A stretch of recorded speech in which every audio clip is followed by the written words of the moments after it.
اللہ کا خوف ایک عبرتناک داستان بغداد سے دور صحراؤں اور بستیوں کے درمیان ایک قدیم شہر آباد تھا جس کا نام تھا دار السلام۔ یہ شہر اپنی مساجد، بازاروں اور نیک ناموں کے لیے مشہور تھا۔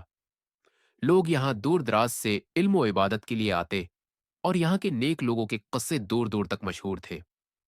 انہی گلیوں میں ایک شخص رہتا تھا جس کا نام ہے عزیز الدین تھا۔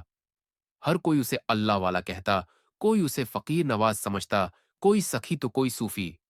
لوگ اس کا ذکر اس طرح کرتے جیسے کوئی فرشتہ زمین پر اتر آیا ہو۔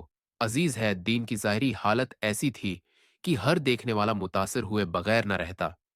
سفید کپڑے، چہرے پر بھاری داڑھی، آنکھوں میں نور اور ہاتھ میں تسبیح۔ وہ ہر وقت اللہ کا ذکر ہوتا، زبان پر رکھتا، مسجد میں صف اول میں کھڑا ہوتا اور قرآن کی تلاوت میں اس کی آواز گلیوں میں گونجتی۔ لوگوں کے دلوں میں اس کی محبت تھی۔ بازار میں کوئی مسئلہ ہوتا تو عزیز الدین سے پوچھا جاتا، کوئی جھگڑا ہوتا تو اس کے پاس فیصلے کے لیے آتے۔ یوں کہو کہ شہر میں اس کا ایک رعب اور دبدبا تھا، اور یہ رعب اس کی نیکی کی چادر نے پیدا کیا تھا۔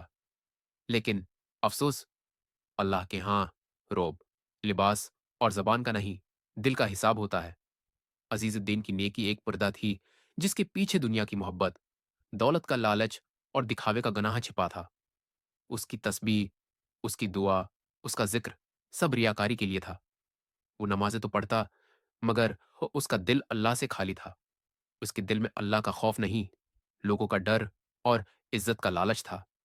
اس نے شہر میں کئی غریبوں کی زمین ہڑپ کر رکھی تھی، یتیموں کے مال پر قبضہ، بیواؤں کی جمع پونجی میں خیانت اور زکوہ و صدقات کے پیسے سے اپنے گھر کی تجوری بھرنا، یہ سب اس کا معمول تھا۔ مگر کوئی اس پر انگلی نہ اٹھاتا، کیونکہ اس کی نیکی کی چادر ہر زبان کو بند کر دیتی۔ لوگ کہتے، عزیز بھائی تو بڑا نیک ہے، اللہ والے کو بدنام نہ کرو۔ ایک دن ایک غریب بڑھیا، جس کے چہرے پر وقت کی شکنیں اور آنکھوں میں درد تھا، عزیز الدین کے دروازے پر آئی۔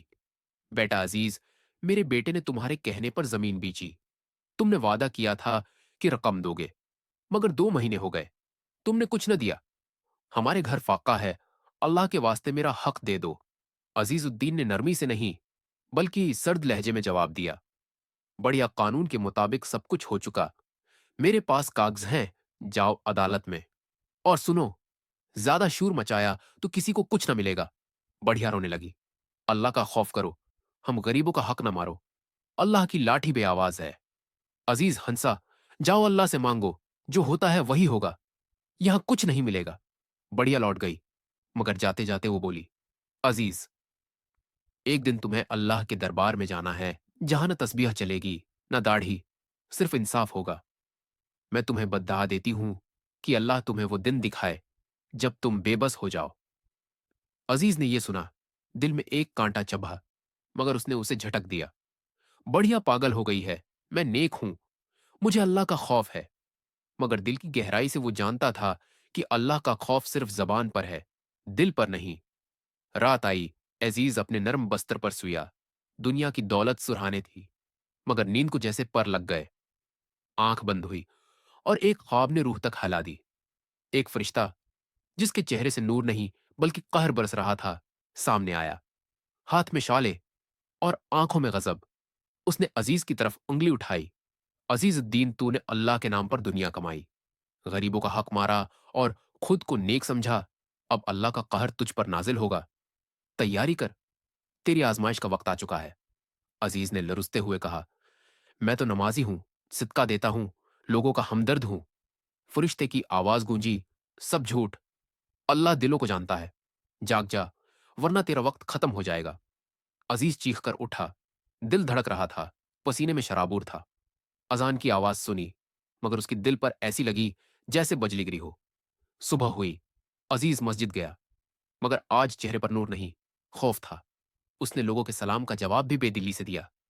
نماز پڑھی، مگر دل میں ایک خوف، ایک دھڑکا۔ اس نے خواب کو یاد کیا، بڑھیا کی بددعا کو سوچا۔ اس نے سوچا، کیا یہ سب واقعی اللہ کی طرف سے ہے؟ کیا میرا انجام قریب ہے؟ مگر پھر اس ہے کہ یہ سب اللہ کی طرف سے ہے اور میرا انجام قریب ہے۔ نے اپنے دل کو تسلی دی، میں نیک ہوں، لوگ میری عزت کرتے ہیں، اللہ رحیم ہے، کچھ نہیں ہوگا۔ لیکن وہ نہ جانتا تھا کہ اللہ کا انصاف خاموشی سے چلتا ہے، اور جب پکڑ آتی ہے تو سب کچھ چھن جاتا ہے۔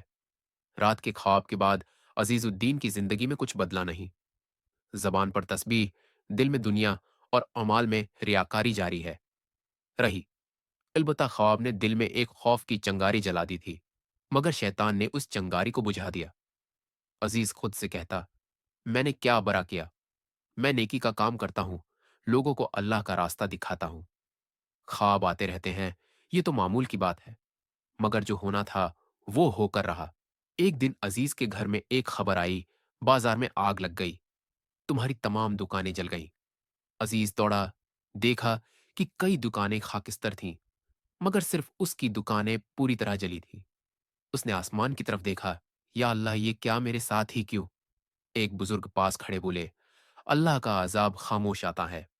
عزیز کے دل میں بڑھیا کہ بدعا گونجی، اللہ تیرا انجام تجھ پر ظاہر کرے۔ کچھ دن بعد عزیز کا بیٹا جو نوجوان تھا سخت بیمار ہوا۔ دن رات علاج ہوا، دعا ہوئی، صدقہ دیا، مگر حالت بگڑتی گئی۔ آخری رات عزیز نے ہاتھ اٹھائے، یا اللہ میرے بیٹے کو بچا لے، میں توبہ کرتا ہوں، مگر فجر سے پہلے بیٹا دنیا سے رخصت ہو گیا۔ عزیز چیخا، یا اللہ تو نے یہ کیا کیا؟ مگر اللہ کے فیصلے پر کوئی سوال نہیں۔